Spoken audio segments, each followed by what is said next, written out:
Welcome to By George, an 80 Players podcast here at the George Theater. I am your host, Miranda Zaebst, Marketing Associate. And today I have with me my co-host, Jayme McGhan, the Executive Artistic Director here at the George Theater. Hey, how y'all doing? This is great. I'm so excited. Yeah, it's good to be doing this. This is a really cool idea. Thanks for bringing this to our attention, by the way. No, It's of course. Cool. I'm excited to just show again, the behind the scenes of what we're doing. Yeah. Coming into this, I didn't know what to expect. So this is the first episode that's going out on the internet anywhere. So to just give a little bit about me, I'm just a recent college graduate from Houston Christian University. And I actually studied cinematic arts, so I don't know much about the theater world, but that was one of the reasons that brought me to 80 Players was my current boss, the marketing director, Jesse Grotholson. He was my professor, and he started working here, and I just wanted to learn more about theater in general. I mean, I had a lot of friends who are musical theater people and just theater people in general, and so it was just something else I could dip my toe into. Yeah. And I did not know what I was expecting. I kind of thought corporation, big monopoly kind of thing. And we're all going to be sitting in our offices and nobody's going to be talking to each other and we're all just going to keep our head down. And that is not what it is at all. That's not theater. Yeah, no, definitely. And I didn't know what to expect. Again, coming from the film world. And so I've worked on some short films. I've worked on a feature film. It's very you have to get to know them, your people, your team quickly. Mm-hmm. And you develop such a strong bond. But then once it's over, it's just over. Yep. And so you go through hell together. And so I was like, okay, well, this is a place that I can see myself sticking around for a while. I don't know what to expect because you don't have that immediate trauma bond with them. Well, you do in production, right? Yeah. So 6 times a year, we've got groups of people that come together and go hard and fast. And then when the show is done, it's there's a little bit of a loss to that. Yeah, people they have to kind of mourn and grieve that process. Yeah. But that's what makes it so much fun, though. It's ephemeral. It just does not last, right? Kind of like us, which is really neat. Well, we do, but it's neat. So wow. Cool. That's the thing. And I heard that we're actually, so many thoughts. This is what happens to me is I get so many thoughts and I want to say them all. So I've heard that with production and I've heard the grieving portion of it. And that's something that I still really struggle with when it comes to film and afterwards having to tear down the set. But I've heard Jesse talk about the people in production and they're by the time it's coming to tearing down the set and moving on, you're already 3 steps ahead. You're already thinking of the next 3 shows. Yeah, exactly. Down. That's accurate. Yeah. So that's just such a different world to me. I can't imagine because I'm oh no, but my pretty set and everything that we've built together. Yeah, theater really is just small microcosms of film, right? It's over and over and over again. Well, film is a much more grandiose, extended version of theater because we came first. We've been around for many thousands of years, and film is relatively new. 150 years old, somewhere in there. No, most definitely, yeah. Yeah, there is. It's interesting because you spend all this time and energy and effort and heart and soul and you just pour yourself into it and then it comes to a conclusion. And that's why I love theater so much, though. It doesn't stay and really nothing stays, right? Yeah. The constant of the universe is change. It just does not stop changing. Life will never be the same. People who want things to just be contained into this really neat space that they control, they're going to have a really hard time in life because it just doesn't stay the same. It just keeps moving. And so in theater, that's kind of maybe the thing that when I think about it, really, I think the way that I've kind of been able to formulate the way that I think about the world is really based a lot with that. Ecclesiastes and theater have shaped my life. Yeah. Yeah, nothing stays. That's still what I'm struggling with because I know, logically, I know that nothing ever stays the same. We are constantly changing and to grow is to change and to grow is to fail and to do all of these things. But my emotional portion is no, I don't want to fail. I don't want to change. I want everything to stay the status quo. And so I've definitely noticed that hard. Being here though, because it's, one show's done. Okay, let's move on to the next. Even in marketing, I mean, we just opened Forever Plaid and we're already talking about Texas Carol and what ads do we want to do. And we need to start getting schedules and we need to get stills. And we need to get, and Steel Magnolias will be a week after that. I know, I can't. And then we're talking about summer camps next summer. And so we need to start getting all of that done before Texas Carol opens because then Christmas and people will be buying the packages and all those kinds of things. And so you're just constantly, you have to just get used to the change. And so legit. I'm getting there. Yeah. Hey, it's all a process, day at a right? time. It's all Exactly. a process. That's right. Yeah. One foot in the front of the other. Exactly. And I'm a why person, and I'll say this at the beginning of every episode because that's kind of my lead into asking everybody what their why is. And we've kind of had a discussion about this in the past, so however much you want to share about it. But what brought you to 80 Players, and what's your why for being at a Christian theater company?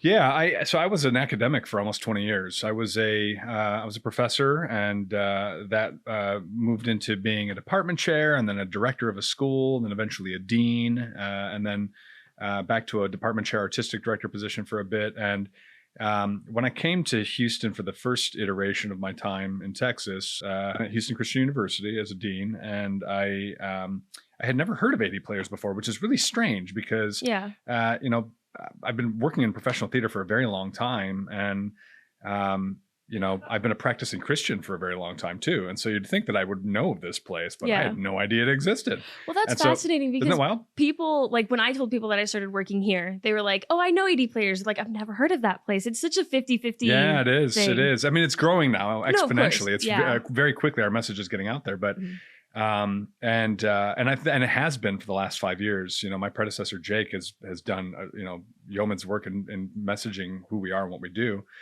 But Jake called me up because so they commissioned me to write a play, Apollo 8. They found out I was a playwright. My MFA is in playwriting, and I was a theater professor for a very long time. And they commissioned me to write a play about Apollo 8, the Apollo 8 mission, and I was like, okay, yeah, that could be fun. I'll give that a shot. Which it ended up being my favorite play I've ever written. By the way, I've written 24 full-length plays, and that's my number one. Wow. And I'm like the next one, I hope to top it. But no, this one has been I loved this play. Lucky us. But yeah, right. And then we moved to Georgia, and Jake called and said that he was leaving, and he said, as far as skill set is concerned, you have the business acumen, artistic ambition, drive, and you're a believer. And so, I've mentioned your name to the board, and I'd like it if you would at least pursue this and throw your name in the hat and become a candidate. And I was like, nah, I'm good. We had just moved to Georgia. I was a tenured full professor at a state institution in the middle of the pandemic, which is the safest gig you could possibly 100%. have. And the more we thought about it, the more my wife and I thought about it, the more we prayed about it. And, I really have been the kind of guy that's like, there is nothing safe and nothing stays in life. Everything is ephemeral. And so just go and have fun. And I was like, I could, really help to kind of build out maybe the world's biggest Christian theater company and leading Christian theater company. And how cool would that be? It marries both, the thing that's most important in my life with how I practice in my profession and my art. And so, the more we talked about it, the more we're like, well, that could be an interesting combination. And so all of a sudden we found ourselves back in Houston. Wow. And now I've been in the seat for about 16 months now, something like that. And it's been a total joy. Did not know. I know. And again, we've talked about this before, but now that you say 16 months, I was like, that's insane to me. So it's only been a little over a year. It's only been over a little over a year. Yeah. And I've only been here for maybe 5-6 months at this point. You couldn't, this is just how it's always run. You couldn't tell me any different that you started a year ago. Yeah, well, I mean, there's been a lot of shifts, a lot of transitions, a lot of changes. I think the biggest one is that we're very clear and open about our mission and who we are and what we do and why we do it. And then trying to message that in a way that's also not off-putting to people, that folks are interested in this whole thing. Like, what does that mean? Like, you guys are a Christian theater company, so you love Jesus, but you do theater. How does that work? And, one of the things very early on, and to consider what kind of stories we want to tell, right? Like, not everything we produce is going to be evangelical in nature. Not everything that we produce is going to have a gospel focus or gospel centric. It's unnecessary, right? Like, at the end of the day, there's so many stories to tell. If we're going to tell those stories over and over again, then we're really just an attraction is what we are, right? We're an attraction for people who want to take their kids to see Bible stories. And there's nothing wrong with that in spaces and in time. But really what we're trying to do is kind of tell the whole breadth of human experience through the lens of the Christian faith. And so I started thinking through, okay, what are the things that are really important to me, which is hope and joy and redemption. That's it. And so I've been using that as a moniker over and over. In fact, you can't see it, but it's written on my whiteboard. Right on the board, yeah. Hope, joy, and redemption. That's it. So hope to me means We hope for things that we cannot see. We hope for things to be better in the future for those we love. We hope for things to be better for ourselves. We hope to do good by others, etc. And we hope for the glory of God to come into this earth. Joy is the celebration of the whole human experience, right? Like just feeling that contentment and that love and that happiness. And then redemption is exactly what it sounds like, which is to take something that has been broken and make it whole again. And so that's it. That's what we do at 80 Players. We tell stories of hope, joy, and redemption. We share the gospel through those stories, and we try to love on others and people who are maybe outcasts, that are like on the fringe of society, folks who may have felt completely stinged by the church in the past. Various people are all over the place. Like it's very important to me that they know that they have a home here, that we will never lose our identity. Our hope is found in Jesus alone, but we're hopeful, right, that people will come back to 80 Players feeling like, hey, these people are also like very loving, and they want to bring me in and take care of me and do right by me. And that's kind of interesting and neat. I haven't had that before, and so that's the culture that we've been setting up for the last year. And that's and you've been a part of that, which is really cool. It's wonderful. Yeah. I mean, and it's so comforting is like the only way that I know how to describe it, because it's fascinating. I mean, you bring this up, and I had trouble with again, like I was coming from it of like, okay, what is it like? What is a Christian theater? Like you just put on like Jesus plays and those kinds of things. And so I will be honest, that's no, and there's nothing wrong with that, but that's exactly what, when I came into this, that's what I was thinking. And I was like, well, this is fine. I mean, again, I wanted the whole point was to get to know more about like theater in general, and then to market and expand this side of me. And I'm very lucky and grateful that I get to do that here, and I get to do it with such a positive message and mission behind it. But that was the way that I was coming into it. And then this past weekend I've been having these conversations with leadership about what it means to you to like be a part of a Christian theater. And I love the idea of hope, joy, and redemption. It's what I'm using in all of my promotional material now. Yeah, cool. I've started a trend. There you go. No, most definitely. And it's quick and to the point. Yeah. But I went and I saw a musical this past weekend, and really small theater, and I won't name them. But the musical that they were putting on, it was, and there's nothing wrong with it, but it was just really raunchy, and it was very explicit. And I didn't know that going into it. It was one of my roommates. She wanted to go see it. And I was sitting there and I was just not enjoying myself. Yeah. I feel like this community, it didn't feel... I just felt very out of place. And again, that might be because I'm not in the theater scene. I mean, she felt very comfortable, but it was something while I was sitting there, and she could notice it in me. And she's like, "Are you having a good time? Are you having a fun time?" I'm like, I'm having fun. I'm glad I'm here with you. This is something you wanted to do, but I probably wouldn't do something like this again. Yeah. And it really opened my eyes to like, well, I would come see something at my own theater. I mean, and it's so strange, like, it's just, I feel so welcome. And I feel so like, as soon as you walk in the door, you have Keeley talking to you, you have the ushers talking to you, the house managers talking to you.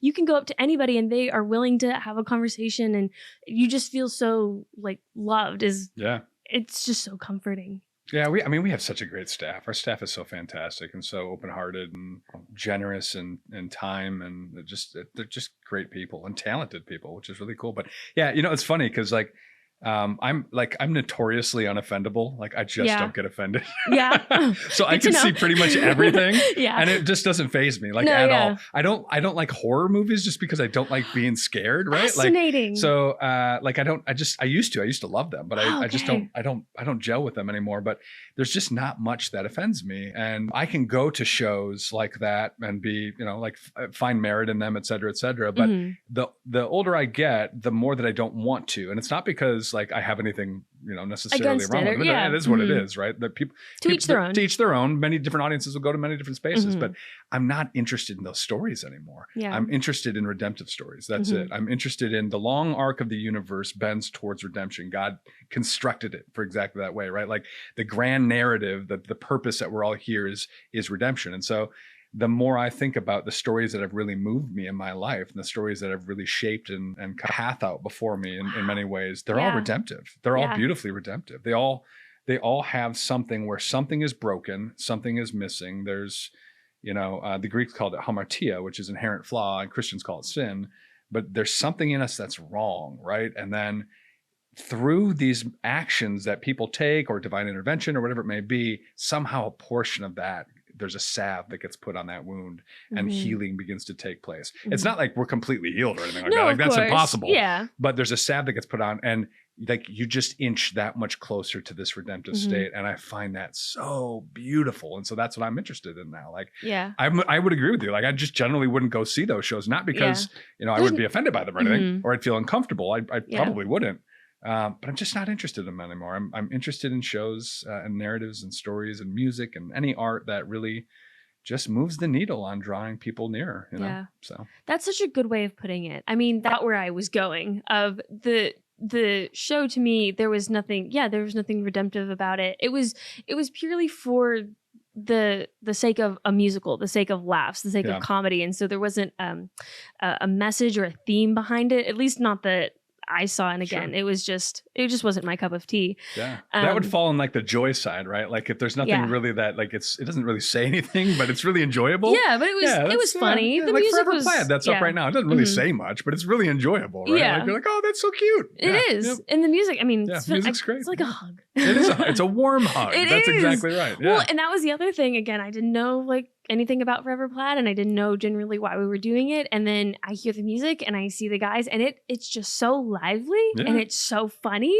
and I love the audience participation in it as well. Yeah. Like, because that's what theater should be. And I'm not saying that it has to be all of the time, but that's just something that you can do in theater that you can't do with like a film, or you can't do with movies and things like that. You can literally reach out to the audience and you can have them be a part of it. And that's just something that I love about it. It's a beautiful thing. Yeah. Yeah. Fascinating. You don't like horror movies or... I don't. You know, it's so wild because like growing up, I remember my sister and I, we were like, I don't know, 8 and 9 years old, something like that. And my parents had rented a copy of The Exorcist. Okay.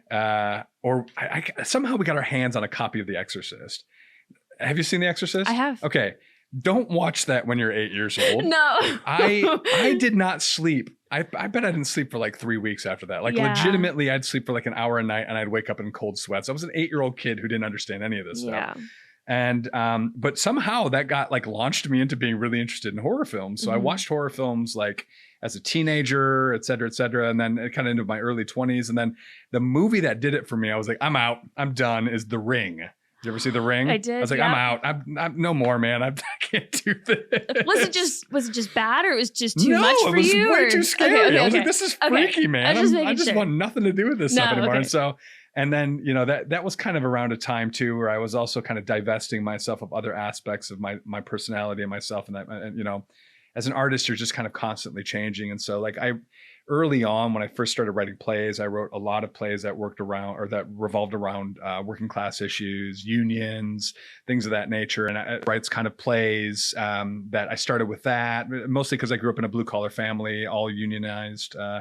And then I saw how some of those unions really messed my family members up and really didn't do well with them. And so then I took some shots at the union with some other plays, and then I was going after corporate America with other. And like I was filled with all this like righteous anger, right? Interesting. And then I kind of was like, well, this is not doing anything. It's not moving any needle, and it's a little silly at this juncture. And that's really when I was kind of like, boy, I'm not really interested. I thought I was interested in this stuff, but I'm not. And it was the same time I was just like kind of losing certain narratives in my life, and horror was one of them. I was like, why am I watching them? What's the purpose? What is this doing for me? And so I was just like, divest, you're out. Let's come kind of circle around these wagons instead. Wow. So, yeah. What a cleansing. It is a good cleansing. Yeah. To really... It's like Miralax for the soul. Exactly.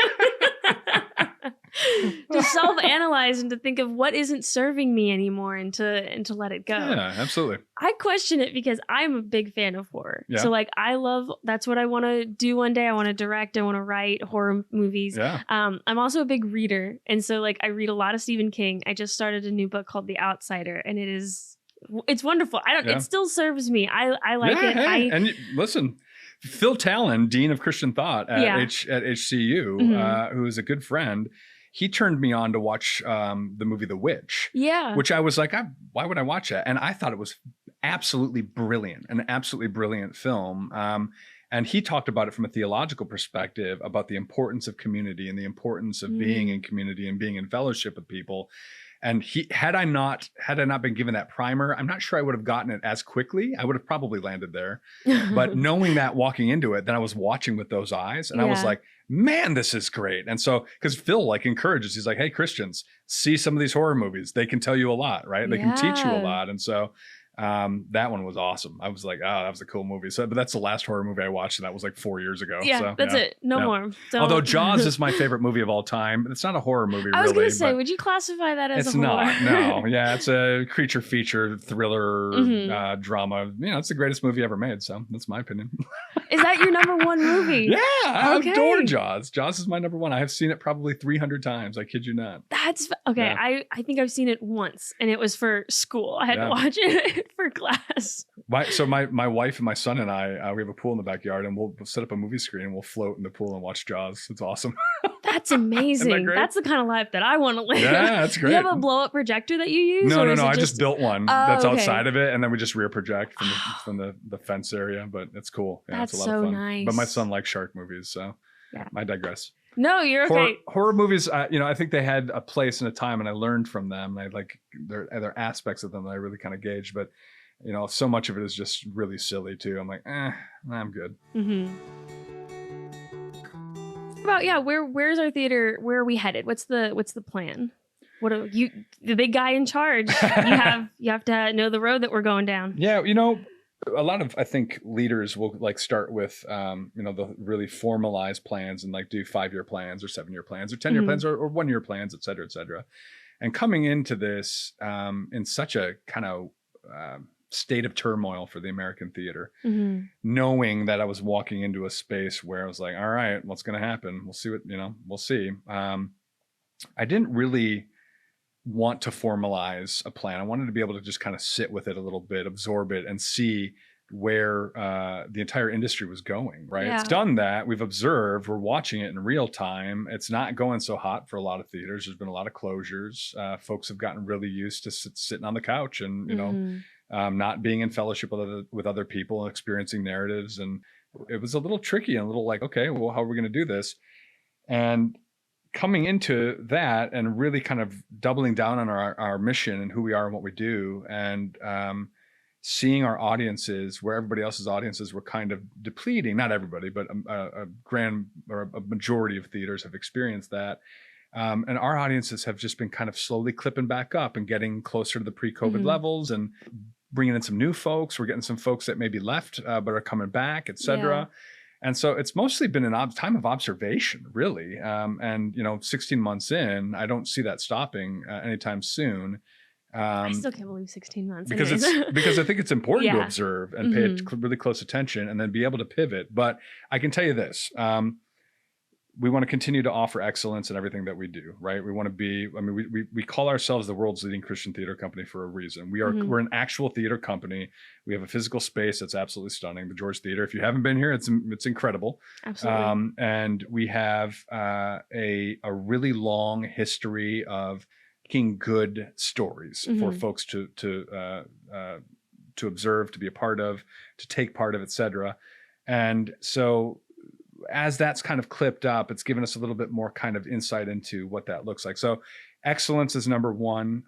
Obviously, we're staying true to who we are and what we do. We're staying truthful to the gospel. It's such a polarized world right now. And if our audiences are listening to me talk right now, hear anything, please hear this. One of the things we don't want to do is be involved in culture wars. We just don't want it. It's just a pointless endeavor to me. The goalpost gets moved every 10 feet, every 10 minutes, right? Or 10 feet every 10 minutes. And so what we're trying to do is be a home base for people to come and experience stories in live theater and feel safe to do so. Know that they're not going to get a whole bunch of stuff that they're not necessarily comfortable with. We still produce fairly safe stuff, challenging in the right kind of way, hopefully. Yeah. Folks want us to produce on either side and say and message against that side. Yeah. And the answer is a hard pass. Neither. And so neither. That's exactly. right. No, thank you. Because we're for the gospel of Jesus Christ. And all of that stuff, by the way, is completely embedded in the gospel, right? Like all the stuff that we're trying to create parity and justice and equity and show people that it's all embedded in the gospel of Jesus. It's right there. And so that's what people ask me, like, what are you doing about this stuff? I'm like, following the gospel. Yeah. We're trying to be like Jesus. That's what we're trying to do. Exactly. And on the other side, then, there's vitriol on that side. Can we attack this side? And the answer is we're just not part of that, right? So the theater, in many ways, from my observations, has been very didactic in the way that it's operated in the last 5 years or so. It's trying to right a whole bunch of wrongs very, very quickly, which is almost impossible. And unfortunately, I think a lot of audiences have shifted away from going to the theater because of that. Yeah. And so, but that work is important too. There's things that need to be done on that side too. So we're not engaging in that same way. We're not following the kind of same rules that everybody else is following, because we're really meant to be separate from the world. I mean, like, Jesus is pretty clear about that. Yeah. And so what we're trying to do is love people, and we're trying to show that everybody is welcome, no matter who you are, no matter what you've done, you're welcome here, and we're not going to engage in that stuff. And so if I put my, we've got a 5-year plan, and I could go through all the different nuts and bolts. That's like really boring stuff. It's business stuff. Not. But at the end of the day, my heart sees 80 players in 5 years' time or 10 years' time as a place that everybody feels welcome, everybody feels edified, that we're edifying the body of the church, that we're that believers walk out feeling strengthened in their faith, and those who are not are maybe even questioning a little bit, or they walk out just being entertained, and that's totally fine too. But they feel welcome, right? Because that's Jesus to me, is just loving on others, right? Just loving on others and making sure they know that they're loved and doing what we can. The rest of it isn't worth it. Question why I asked that question, because I think when people see Christian theater, even when I was like at a Christian university, you see that word and you immediately have an association of like, oh, I know their beliefs and I am not welcome there. Yeah. And you just completely cut them off. And yeah, I find that disturbing, actually. I find it really disturbing. And in fact, I don't think it's Christian. I don't think it's Christ-like. I think it's straight from the pits of hell. And I will die on that hill, because everything I see in the works of my Lord Jesus Christ is to love others no matter, right? So Jesus doesn't walk up to the woman who commits adultery with the stone in hand and say, "Hey, I'm the first one to chuck this thing. Everybody else follow. Let's condemn this woman. Let's kill her right now," right? He says, "Which one of you? Go ahead, cast it. Have fun." Yeah. And then he says, "Listen, this is the best part about this. I love this part of the story, is he says, go and sin no more." See, has no one thrown a rock at you? Has no one condemned you? No, Lord. Good. Go and sin no more. Here's the best part about that story that people forget. Jesus knows full well that's impossible, right? He says, go and sin no more. He probably smirks as he's walking away, like, as if that's going to happen. Exactly. Because it's repentance means turning away. That's the word. It means to turn away, turning towards something else. And being human means a continual repentance. It's a continual turning away from something else. And so I consider myself that much better than somebody else. I am in sin, right? I mean, Romans 2:1 says, "Who are you to judge? For by judging others, you are therefore to condemning yourself." I don't want the condemnation of God. That's why I love Jesus, right? And so, I don't want that. That's the worst thing I could possibly think of. And so, when I think Christians have this moment where they want to sit over other people and kind of make those judgment calls about them, no matter what that is, and they're not reflective about themselves, they're being dishonest. They're being 100% dishonest. And I think that's kind of the narrative stuff that we're really interested in telling here, is like, look, y'all are equally screwed up, just like me, every single one of us, right? Again, Greeks call it the hamartia. It's an inherent flaw. Like, we're born with it. We know it. It's like, it's in us. And we go, there's something not right about this, right? And it's little bits of redemption along the way that remind us to repent and turn, and repent and turn, and repent and turn. And there's Jesus smirking behind us going, all right, here he goes again. Right? Yeah.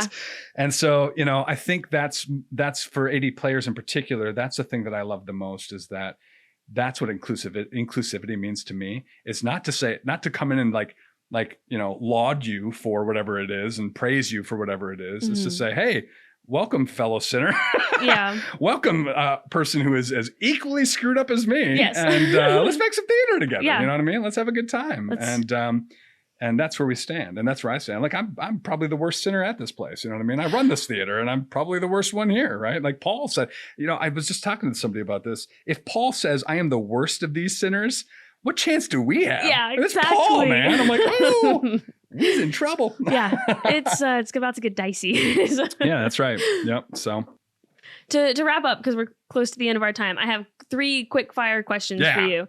So related to theater, you said that you were once a performer and that you were an actor, but now you switched over. I'm going to make you go all the way down memory lane. Tell me one of the most embarrassing or like biggest accidents that you've had while on stage. Oh yeah. I acted for a very brief period. Like I was in college, and I think I acted for about 3 to 4 years, something like that. And I was like, this is not for me. I just don't have the chutzpah for it. But I played Mercutio in Romeo and Juliet. And during the Queen Mab speech, which is, Mercutio's big famous speech. And I had it's back when you could have like live fire on stage. So I had a torch in my hand, and it's a torch that if you let go of it, it self-extinguishes, right? There's a spring loaded thing and it extinguishes. And I'm doing the Mab speech, and I'm at what was the lines again? It was like, breeches, ambuscados, Spanish blades of health, 5 fathoms deep, and then anon. And then I let go of the torch, and the torch goes tumbling into the audience. And it does not extinguish. It's still lit, and it's in the seat. It propped up in the seat in between these people. And I'm like, whoa! So I jumped off the stage and grabbed the torch really quickly and finished my speech out there, and then got back. It was brutal. It was really bad. Oh my gosh. And so I really messed that one up. No. But that was as a performer, that was the one of those fun things that happens. But I ended up working out well. So good. Yeah, nothing burned down, nothing got singed. Yeah. Ooh. Thank God. It happened to fall, or you didn't mean to let it go, obviously. It just slipped out of my hand. Fervor. Yeah, I was just in the moment. Clearly I'm a terrible actor. A good actor wouldn't have let go of his torch. We get different themes out of different stories. Okay, so we're doing Forever Plaid currently, and story, they say that you can bring one suitcase with you when you go. What would you bring with you in your one suitcase if you could? That's a good question. I would bring, so in other words, boy, that's tricky. I would probably bring, if I think about it, I'd probably bring some of my favorite albums on vinyl. Okay. And I would probably bring a couple of my favorite books. I don't think I'll need the Bible because I'll be surrounded by the presence of God, so we're good. Although scripture might still be, might be some, probably just some art, some good art. And I know I'll see my loved ones, so I'm good with that. I don't need to take any photos or anything, but I probably take 10 really good vinyls and a record player and 3 or 4 really good books and be like, cool, we're good. Yeah. Books. Okay. That's what I was thinking a few too. Books. Yeah. I would definitely bring some books with me. I would, there's a handful of books that I could read over and over and over again. And so I'd probably bring those. But, yeah. Okay. Final question. If you could turn any story, movie, television show, anything into a play that we could put on at 80 players, what would you want to? Well, I'm actually in the midst of that right now. So there you go. Yeah. I see. Can you spill the secrets? I'll spill the secrets. Years ago, my favorite book is Crime and Punishment by Dostoevsky. And there's been a couple of stage adaptations of it. And one of the things about Dostoevsky, so Dostoevsky was a very, very, very firm believer. People forget about that, about Tolstoy, Dostoevsky, Nietzsche, etc. The Russian writers that were really incredible were also Christians. And those guys, Dostoevsky in particular, wrote Crime and Punishment with a beautiful faith redemptive bent, under the most terrible circumstances. I mean, dude murders 2 women with an axe, right? And I've seen a couple stage adaptations of it, and I've seen the film adaptations, and every single one of them misses that element. They miss it. I mean, that's the whole reason why Dostoevsky wrote it. If you read some of his stuff, he's talking about what it means to be redeemed from something so heinous. Is it possible to be redeemed from that? And his answer is yes, right? And even though I'll ruin the story for you, he eventually gives himself up. The guilt causes him to give himself up, and he ends up going off to Siberia, to a gulag, and it is a triumph for him is to be able to release it and accept the guilt and the thing that he's done. So I really, really, really want to adapt Crime and Punishment for our stage and reincorporate the faith element back inside of it because but I also want to do it for the digital age. I see. So I want to do a modern adaptation of it in the digital age, using the internet as kind of these, the synaptic connections that we see a lot in the book as Dostoevsky writes it. We're in Raskolnikov's, we're in his head all the time. And so could we do that digitally via, social media, via search history, via, all those things. And what causes him to do it? Why does he do it? And then that's not even as important. We know why he does it. Like we're all pretty jacked, right? And he convinces himself that this is a right thing to do, and then he does it. But the real answer is, okay, what is the redemptive side of that? Is there a redemptive side? Can something so heinous be forgiven, and how?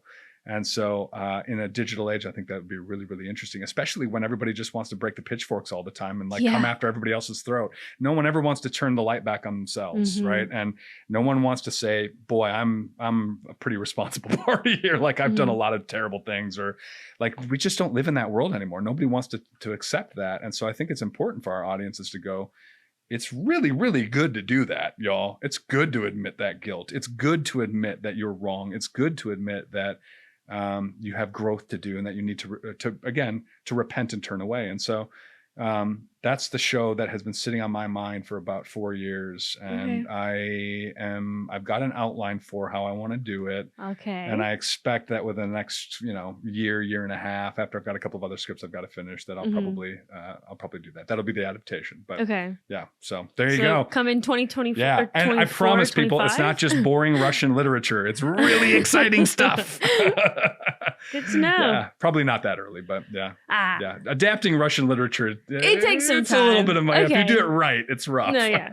Gotcha. Thanks so much for listening. We're currently in our 57th season of Tradition. If you would like to see any of our upcoming plays, we have Fiddler, Plaid, and Up for Christmas, we have A Texas Carol, which was written by Jayme McGhan and Kevin Dean. So if you want to see any of those, just reach out. All the links and everything in the description below. Jayme, is there anything else that you'd like to plug for us? No, this is, again, thanks for doing this. This is really cool. And y'all, thanks for supporting us and who we are and what we do. And come out to the theater, see some shows. Keep us going. Yes. Bye, George. Keep us going. Bye, George. Exactly. This has been By George, an 80 Players at the George Theater podcast, hosted and produced by Miranda Zaebst. Listen anywhere you listen to podcasts, and follow us on Instagram at By George Theater. That's THEATRE. Sure to like, share, and subscribe. And By George, we'll see y'all next time. Thanks. Bye. See why people like them. And I also see why people like being frightened, right? Like, it's kind of fun to be like, ah! Okay, well, that's where I come from, is because I have anxiety, and I'm weird about it because I am scared on a day-to-day basis, just being me. I get scared. But then I seek out like fear in movies, and I seek out like adrenaline activities, skydiving, or like I would love to do all that kind of stuff, driving fast cars. And I think it's because I need something physical, because anxiety is like the fear of not knowing. It's the fear of like just something out there is coming for you. Whereas like if I see it in a movie, if I go out of my way to get that adrenaline, like it's physical and it's real to me. And in a sense, it just makes me feel better. It kind of balances out. It's tangible, right? Exactly. Yeah, that makes sense. So that's why I love horror movies. And then I'm also on the opposite side where I love sitcoms and comedies. I don't really watch much TV anymore, like at all. In fact, maybe and when I do, I just flip The Office on because it makes me laugh, and it's safe. And I'm like, I know what this is. I know I will laugh. I know it will be enjoyable. Otherwise, I also, I also watch a lot of athletics, so I like football and baseball quite a bit. So that's usually what I watch. But it's funny that, being a narrative focused person, and really that's really my entire 20 years of expertise is narrative. Yeah. And I'm like, I'm good without narratives for a little while.